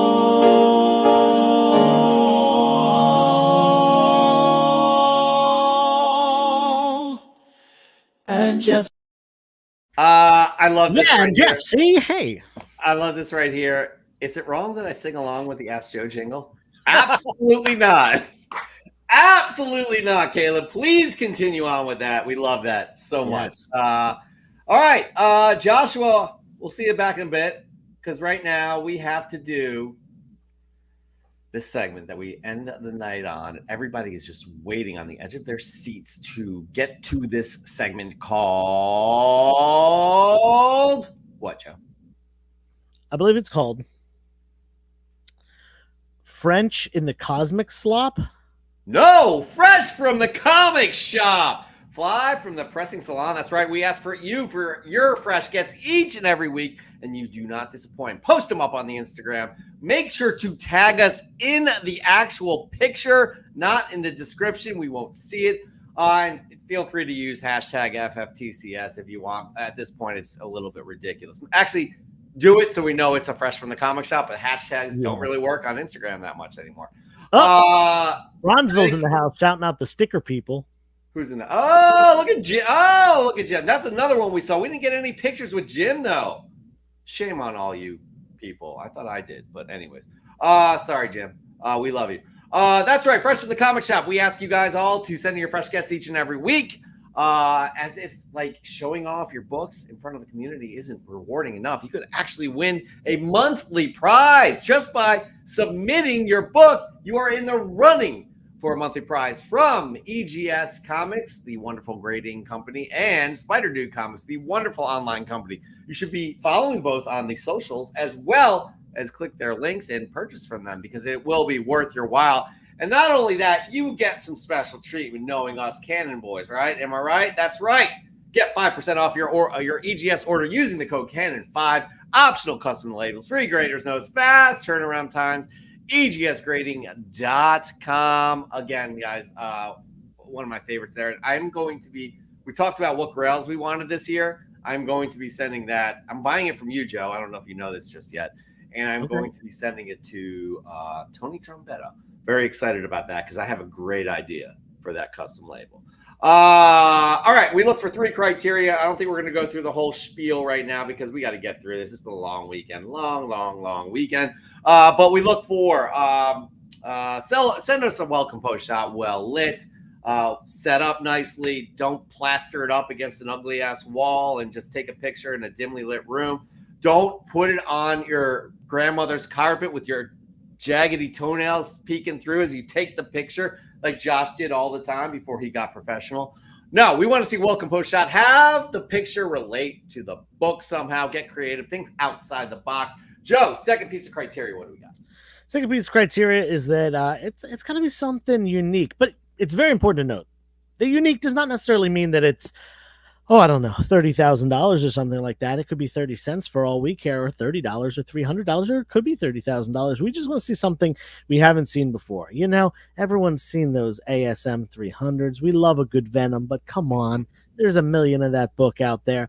What there's not a million of is more obscure indie comics, or maybe a signed book or a piece of original art, which I got some of this weekend. You'll see it soon.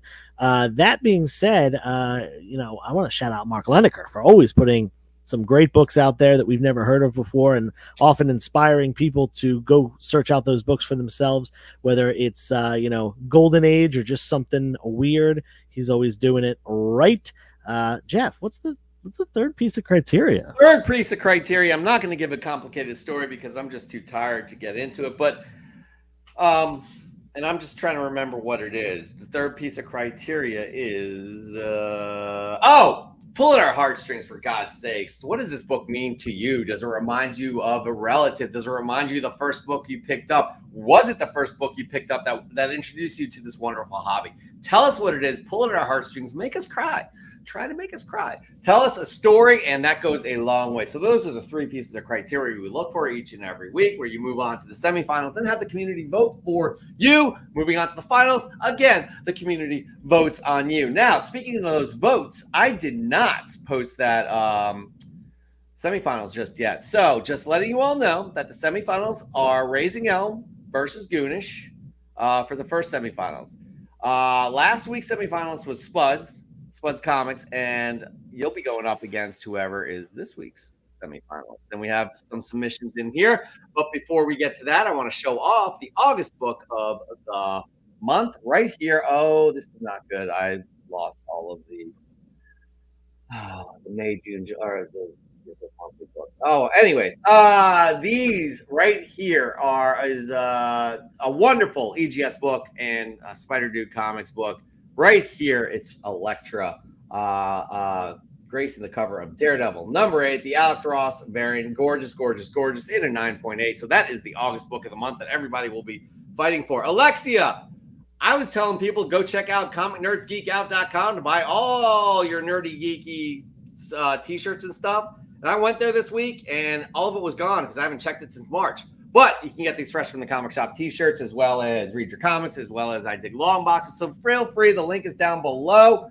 Help support the show. We love you. All right, moving on. Here we go. Yo, I just want to say, Jeff, speaking of comic nerds geek out, Josh got so many people asking about his shirt.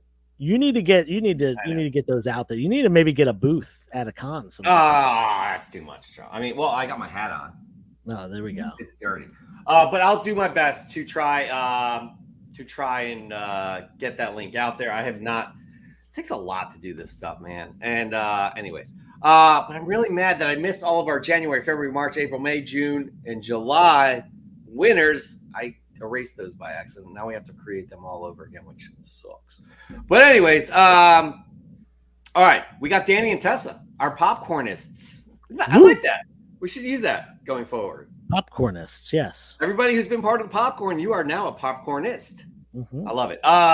Danny and Tessa. There are many different things I could say about this book. I never actually searched for it, but it found its way to me. Mighty Morphin Power Rangers #2, the first appearance of Tommy Oliver as the Mighty Green Ranger. I had the pleasure of meeting Jason David Frank twice.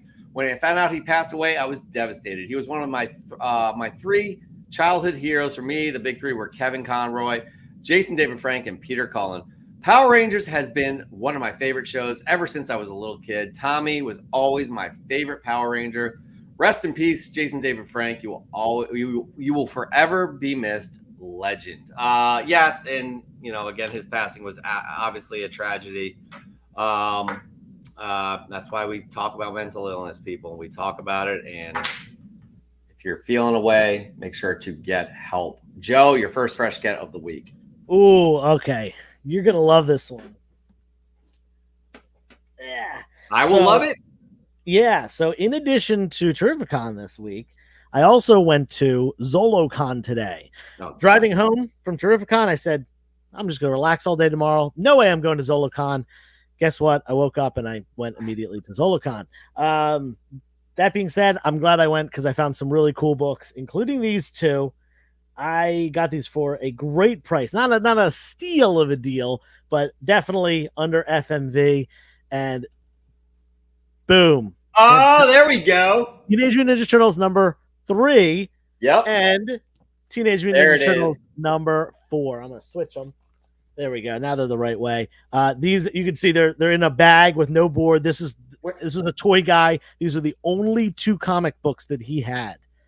And Are you not kidding only me? that, but we got talking for a while. He said that he actually has his childhood collection. He said he was about to turn 50 and he had his collection from the 80s and 90s that he had, and he was like, I don't do anything with them. They've just been in storage. They're taking up space.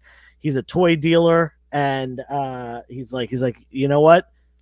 Here's my number. Maybe we can work out a deal. So I'm not only got first prints of Teenage Mutant Ninja Turtles 3 and 4, and they're in pretty nice shape, but I also am possibly getting a collection out of the deal. You fell into another collection. Did you get a good deal on those books? Yeah. I mean, they weren't free or anything like that. I paid a couple $100. Okay, good. Great books to pick up right there. Mhm. Excellent pickups. All right, we're going to move on to Nori Jordan, who's not eligible. Danny and Tessa are, by the way. In a previous post, I shared how I picked up a cheap lot of books at a novelty store that does not specialize in comics. My most exciting find was Avengers number 2, which is an amazing Bullseye Delato cover.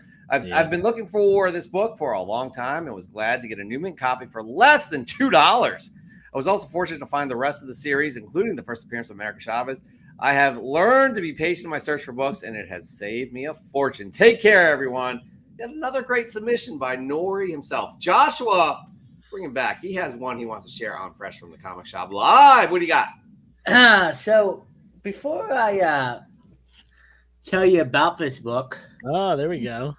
shout out to 3 Men in a Basement. I won this in their free giveaway. Nice. All 3 days, every hour on the dot, they were doing giveaways.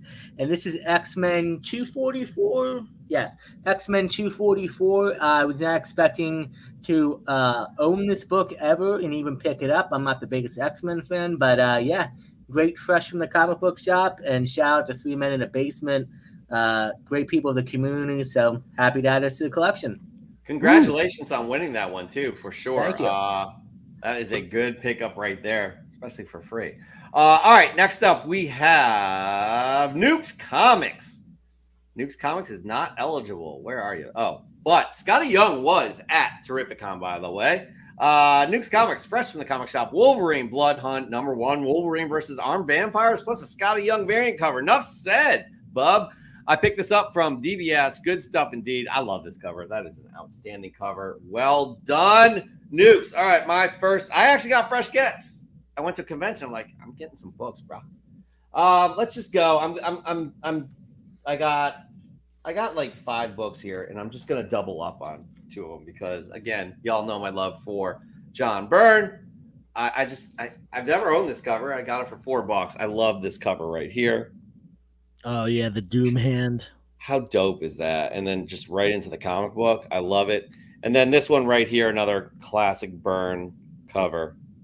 So I got those for relatively cheap right there. Oh, yeah, $4 for each. Yeah, that's my first fresh get of the week. We're going to have to jam through these. We only have 3 more submissions left. I better go then. 2 of them are eligible. Joe, why don't you see what do you got for your second fresh get of the week? So this is a book that I mentioned earlier because I actually bought some books from Tony, aka Mr. EGS himself. As you know, he moved headquarters recently. He said, I want to downsize some books. And I bought a bunch of books off him. And this book was included. And not only am I keeping this in my personal collection, but I would love to get this book since I got it from Tony. And because I think it would look really nice in a EGS holder with the custom label. I'm actually going to send this book back down to him and get that done. And what a good week for this, because this movie is coming out this coming week. Oh, you love it. This is The Crow, number 3 from a recent volume. And more importantly, it is the New York Comic-Con exclusive variant. Miko Soyan on this cover. Absolutely freaking awesome. What a gorgeous cover. Yeah, wow. Imagine that with the white, I can't black wait. and white custom label. Don't say anything. Just do it and show it to us. I'm so psyched to see that come together. The thing is going to pop. Well done, Joseph. Next up, we have Raising Elm. Not eligible because Raising Elm has submitted or is in the semifinals this week. This month. Howdy, comic fam. Going to be a brief on this week's submission, like a quick draw going down at high noon. Snag me a copy of Falling in Love on the Path to Hell, issue number 3 earlier this week. The story is fire. Much love, comic fan. Again, guys, take note. Raising Elm is one of the best out there in terms of submissions here, and I love every time he submits. Very excited. By the way, this is an actual Federal Reserve Bank, one of those canvas money bags. So very well done again, Raising Elm. I'm going to show my second fresh get of the week. Again, batching them up. I got good deals on X-Men 201. First appearance of Baby Cable. Cable Leland. Yes, Cable Leland. I haven't used that for a while, by the way. I've been purposely not using it so it would pop when we do say it, and you just did it. It's great. And then, as you know, 184, the first appearance of. Oh, the colors on that are so good. Right. Those are like, that book is usually kind of like a little bit more washed out, but those reds are red, man. That looks nice. First Forge, massively underrated X-Men book in my opinion. Oh, for sure, especially with how involved he is in the X-Men 97 series. So yeah, very happy to find those. Oops. Hello. Goodbye. All right, and our final submission in terms of Fresh from the Comic Shop. I don't. No, I think Super Crispy is eligible. Yeah, I do. Oh no, Super Crispy is not eligible. He's not eligible. But he's very happy that he found this book. Howdy, comic fan. I'm going to be brief on this week's. Nope, that's not you. Super Crispy finally found myself a Thanos 13. It's a second printing and a badass cover. Cosmic Ghost Rider is the shiznit, so I'm stoked to find this. Don't forget. Oh, by the way, he gave us a nice shout out. Don't forget to share your fresh gets using the hashtag FFTCS. Watch the homies comic book canon. Share it on the show. 5 p.m. Pacific time. You have a chance to win awesome slabs and get to share your fresh gets of the week with a kick-ass community of comic book enthusiasts. Couldn't have said it better. Thank you so much for the shout, Super Crispy. Very much appreciated. Joe, your third fresh get of the week. Oh, this is a good one. What do you have as we wrap this one up? This is the Terrificon. This was the big book from Terrificon. Now I do have something else coming from Terrificon that I can't show yet, but that'll be coming up. Stay tuned for that. Can I get a timeout? What? It was awesome meeting Mons, but I don't know how you guys are doing this right now. As in the show, as in after everything that happened this weekend. Yeah. I mean, granted, he has a 2-year-old and a 4-year-old, so it's a different kind of a scenario where my child is much older, and Joe has dogs, so has a dog. So, anyways, it was great. I went to another con today, though. Oh, that's true, actually. But you're doing a great job. Back to what I was saying. I do have something super sick coming from Terrificon. You'll see it as soon as I can post it. But this was my big pickup otherwise, the big comic book pickup, personal collection book all day, Tales from the Crypt, number 40, a little pre-code horror. You guys know this is my jam. And a nice grade on it, too, a 5.0. 5.0 on this thing. Not only is this, Tales from the Crypt, probably the most notable pre-code horror run. It's got a great Jack Davis cover. We got this underwater diver opening up a clam pearl, and there's this zombie sticky guy in there. This was actually one of the books that was used in the Senate hearings that led to the Comics Code Authority. And it was also used in anti-comics editorials as well, which I've never seen that on a label. I've seen Senate hearings and Seduction of the Innocent, but I've never seen one that says and other anti-comic editorials. But hey, that's what it says on this label. Pretty cool. The best part about this is I got it way under FMV. I walked up. Those of you know from the East Coast, you probably know who Carbo is, Michael Carbonaro from Big Apple Comic Con. He's a character. Let's just call him a character. This was on his wall. I said, how much? He said $400. I said, I will take it for that price. And later I looked up, and a 5.5 just sold for $800. And this was is a 5.0 for 400. So half price for half a grade point down. I think I made out pretty well. But you do have something else you want to show off. Is that correct? Are you talking about the art? I can't. Right. I'm legally not allowed to show that off yet, but Right. I will show it off when I can. So Let's leave it at that. Let's leave it at that. I should not have brought it up. All right, and I'm going to bring up my last fresh get of the week. I was happy to find this. Again, it's the first full appearance of the Red Hulk. I got it for 30% off, I think. So, and it's in great shape. Nice. Hulk number 2. Ta-da. Very happy to get that as well. All right, we have one more submission. Yeah. We have one more submission. I do just want to say something because I just remembered based upon what I just saw on my screen. Dan De La Torre actually has a book to give out to a member of the community today. Jesus. So we're gonna have to bring him back and see. Well, he's coming back. We have to figure a way here. We'll talk to him when he's back, but show this last one. All 27 million people of you need to stick around because we have something special for you. It's actually very special. That Dan De La Torre is the Honorable Dan De La Torre is willing to part with to this wonderful community. We have to figure out a way to do that. Last submission here, guys. I told you to follow Maz. This unfortunately is not. Joe. I don't think it can be eligible. But my God, it is a piece of art right here. Where is it? Maz's toy photography. Look at that. Wow. Knowing when Red Hulk. Yeah, watch it. Knowing when to fight and when to walk away is more smarts than you'll ever have. Taken straight from the cover of Incredible Hulk issue 340, done by Todd McFarlane. This is the Ono Studios brown suit Wolverine and the Hasbro Marvel Legends Red Hulk.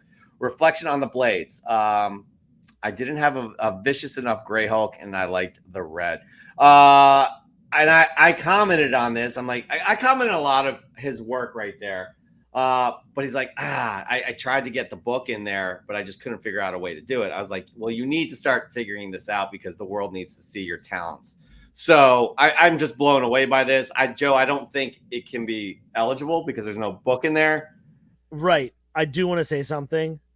When I first saw that, I thought that was a computer rendered drawing. I thought that was not AI, but like a piece of digital art.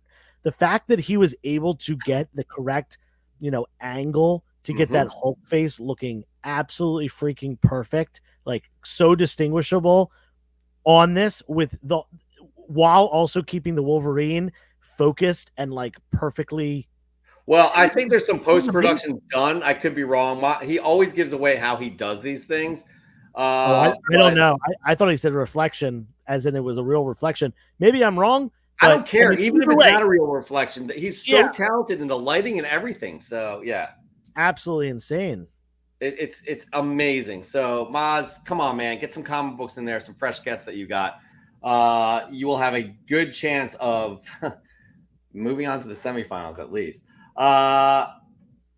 So he said I had to mask the Hulk in there. I took the picture of the Hulk though. Okay, yeah. Yeah. So either way, but that's still amazing that you were able to make it look incredible. That's so well done. Yeah, everybody should be following Maz's toy photography. You'll see pictures in there, just like. Anyways, all right. So great submissions this week, but we only have, I think. Let me see here.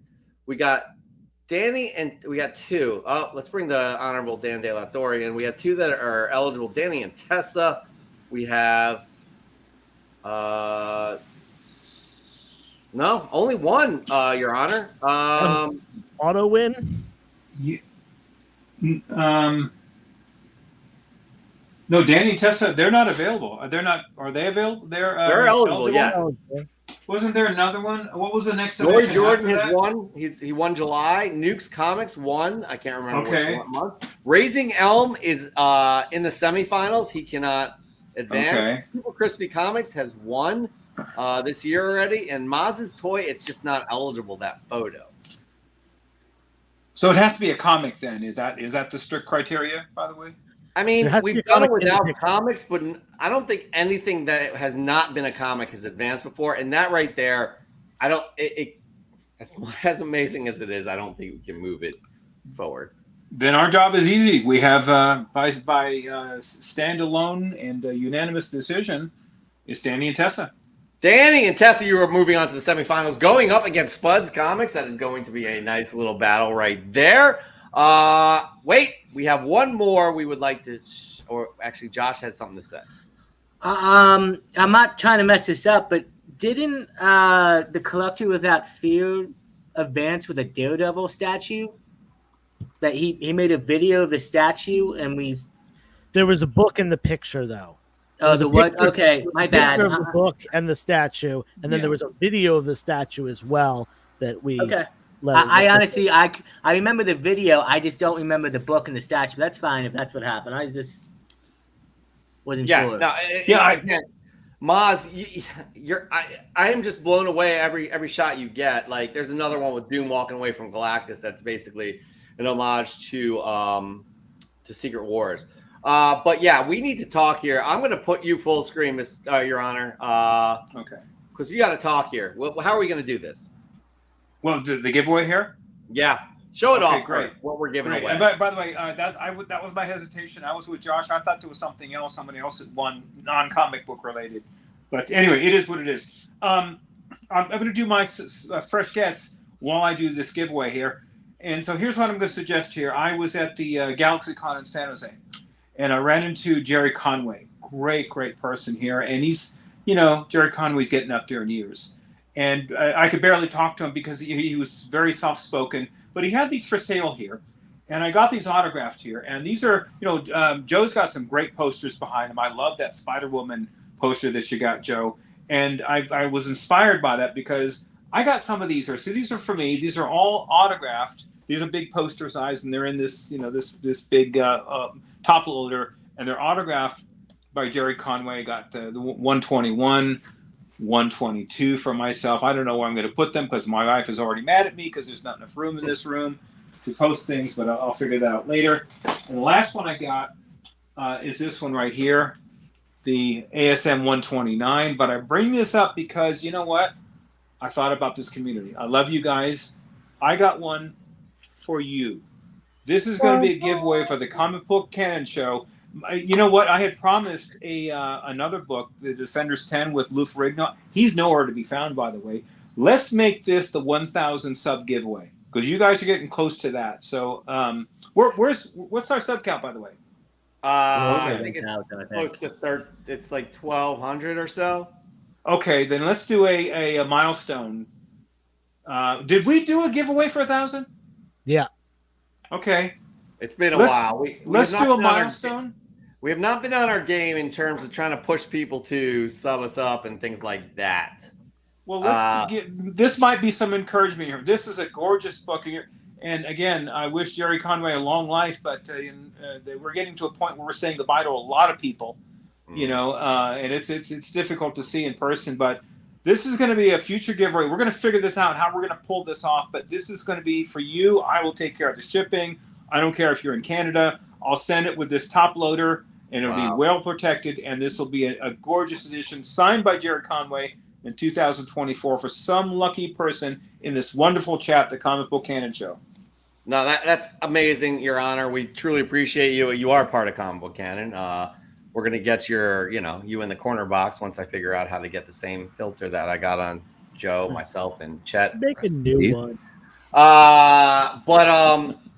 But yeah, let's think of a way we can give that away. Maybe not as a big milestone, but maybe we'll get some more subs for it. Even though we have 23 million people watching this right now, the most popular show on YouTube, live show. But anyways, guys, this community was Terrificon shows how great this community is. It was so much fun going there, just bumping into people. It's very special, and I don't think pre-pandemic it was like this. I think these shows that came out of nowhere, not out of nowhere, that came out of wanting to continue to connect throughout the pandemic, really kind of put it into a new stratosphere of what a community is, and this comic book community is just fantastic. So please like and subscribe if you haven't already. We are going to be back next week, but we are taking the week of Labor Day off. So yes, I don't know what Joe's laughing at. I'm laughing at the fact that I'm huge in real life. It's true.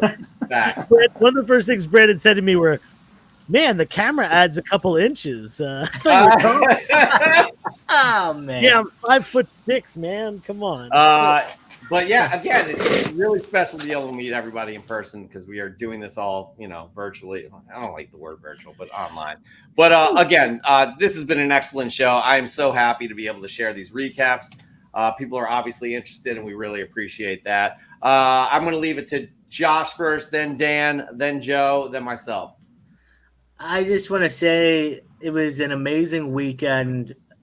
I love this community, man, from the bottom of my heart. Meeting some of you guys for the first time, or hanging out with my good friends like Joe, Jeff. Maybe next year, if we're thinking about maybe doing a 3-day trip, maybe we'll invite Dan out. We'll get the Canon flyer miles and get him on coach and get him over here and, Coach? What do you mean, coach? I want first class. I know I would do first class, Dan, but I mean, we only get coach. That's what I was told. That's what I took for Japan, my trip. Anyway, moving on. Like I said, love you guys. Appreciate everybody. Thank you for watching this show. It's amazing to join this community and be a part of this great group of people and just have fun. So hit the like button. Please subscribe. Go buy some merchandise from Comic Nerd Geek Out as well. New things are coming. Below. Yeah, new things are coming. I promise you that. I'm going to get on Jeff about that and getting people booked for Canon. You have my words. Josh 2024.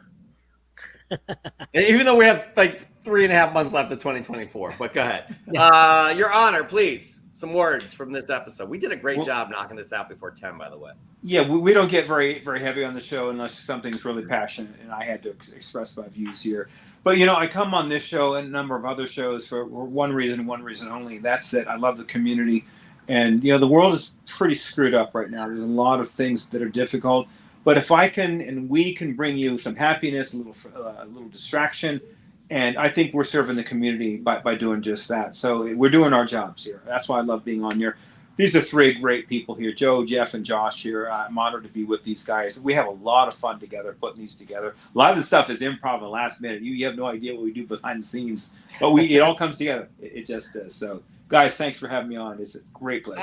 Your Honor, it's an honor. Get it? Joe, talk to me, man. Again, you've been on. Yeah, I mean, listen.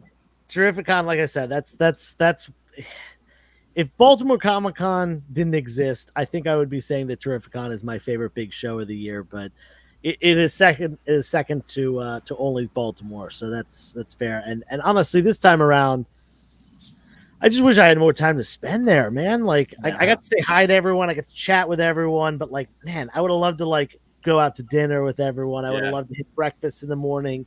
I definitely got to make that a weekend trip, maybe even a Friday, Saturday, Sunday, whole 3-day thing next year.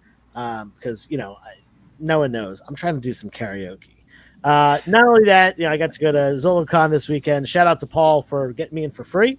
I moved a few things around for him and sat at his booth while he peed a couple times. And that was good enough work for him.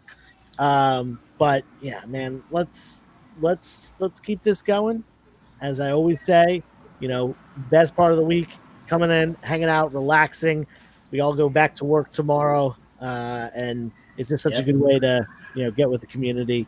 Baltimore Comic Con's next month. New York Comic Con's the month after that. I will be at both of them. Definitely come say hi. Let's hang out. Let's get some food, whatever it may be. Yeah, that's all I gotta say.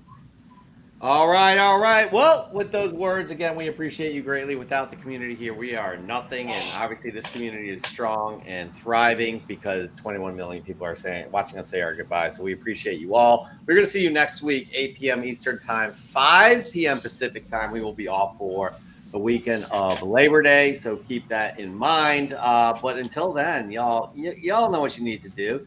Y'all need to be good to yourselves and be good to others. Peace.